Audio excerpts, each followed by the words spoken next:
जहां एक तरफ विकास दुबे के एनकाउंटर पर लगातार सवाल उठ रहे हैं, इन्हीं सवालों के बीच अब शहीद सीओ की बेटी बोल पड़ी कि उन्हें यूपी पुलिस पर गर्व है। डॉक्टर बनने का सपना देख रही 12वीं कक्षा की वैष्णवी 3 जुलाई से सो नहीं पाई।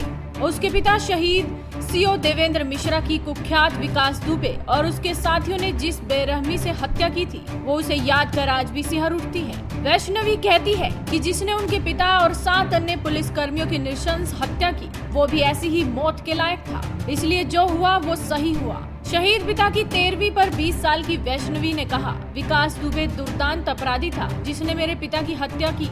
मेरे पिता मुझे डॉक्टर बनाना चाहते थे, लेकिन घर में सबसे बड़े होने की वजह से अब मेरी प्राथमिकता बदल गई है। मैं एक ऑफिसर के रूप में उनके प्रयासों को व्यर्थ नहीं जाने दूंगी। मैं भी पुलिस सर्विस में जाऊंगी और अपराधियों को सबक सिखाऊंगी।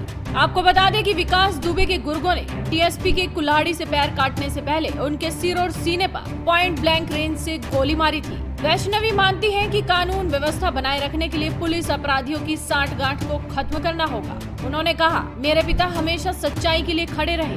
उन्होंने हमेशा हमें सिखाया कि कभी झूठ न बोलो, किसी को भी सच से समझौता नहीं करना चाहिए।